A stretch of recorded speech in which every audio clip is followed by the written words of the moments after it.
Welcome back to the program. Let's get to some other news within Europe, and that is the French election here in Europe. Joining me now is James Campbell. You are a professor at Cambridge High School in Atlanta, Georgia. James, good to have you on. Thanks for joining me. So the French election are coming up in a few weeks now. I'm curious to hear an American perspective on this. You are one who has followed this election from the start. Do you feel that Americans are watching this election? Right. So to answer your first question, I don't think by and large Americans are watching the French election, but I think we're watching it more than we typically would. I think first of all, the fact that there are some parallels between the American election in 2016 and the French election in 2017 has attracted some amount of attention. I do think that the sort of right-wing populism or the right-wing populist movement, the right-wing populist leaders are all sort of interacting with each other, which is bringing sort of increased attention to the election. Donald Trump, I don't know of him meeting with Marine Le Pen personally, but he's met with Nigel Farage, who's sort of a right-wing populist figure out of the United Kingdom, and Farage has certainly met with Marine Le Pen, even though, because of the history of her party, he's kept her a little bit at arm's length. Although there are two pictures of I think Farage with Le Pen on his Twitter or Instagram page or something like that. So I think we're watching it more, and I do think there are certainly some parallels, but the French government is structured differently than the American government.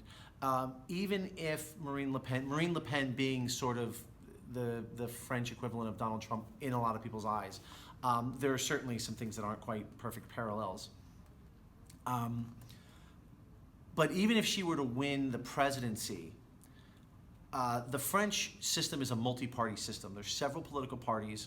There are going to be a multitude of political parties or several political parties in the French legislature after the election. So you're not going to have a system like in the United States where there's a president who's from a party and then there's a legislature, in our system, a House and a Senate, who are both of that party.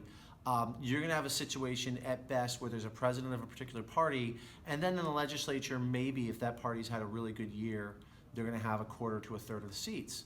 And so in order for Le Pen to actually enact any legislation, she's going to have to work with other parties, and those other parties are probably not going to allow her to go to as far of an extreme as the British went, as the British Conservative Party went in 2016 with Brexit and allowing the Brexit vote, and then just last week, or just earlier this week, approving the invocation of Article 50 and beginning the removal of itself from the European Union. Or with Donald Trump and many of the policies that he wants to promote, many of the policies the Republicans will support him on, Le Pen will probably not be able to find that level of support within her own country and within her legislature if she wins. So you mentioned Brexit in that. Do you feel that with the multiple legislation within France, and Marie Le Pen campaigning on this, do you see a possible Frexit, if you will, in France if Marie is elected? I would say overall the possibility of Frexit is probably low. Now, granted, I've been wrong about a couple things in the last year, so take that with a grain of salt. First, I think Le Pen is the only candidate who is in favor of France leaving the European Union.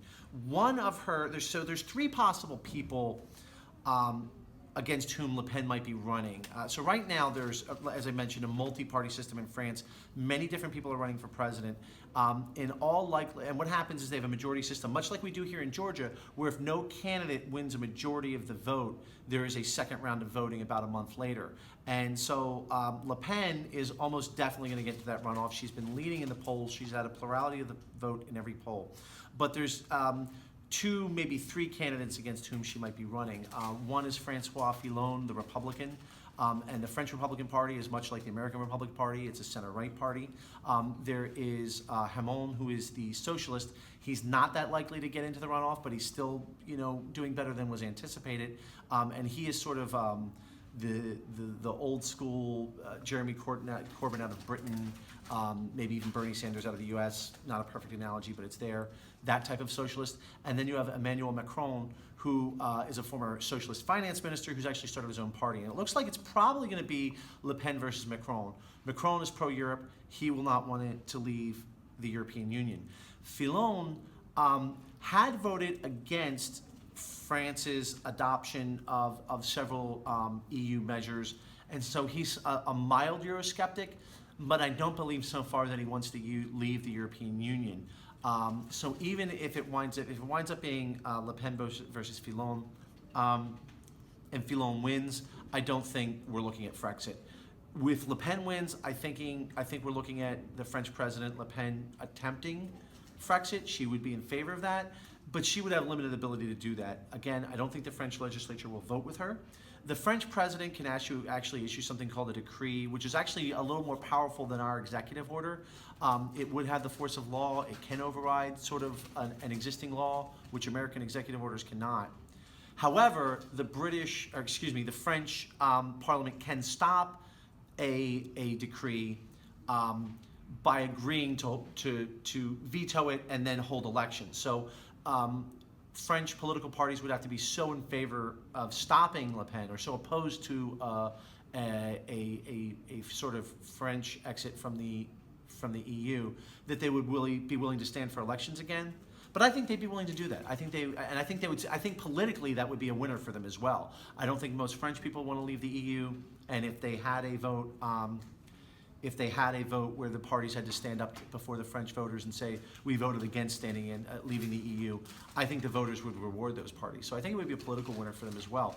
And the French president can only issue such a decree once a year, if I recall correctly. So it's not like Le Pen could continue to do this and force election after election until she got what she wanted.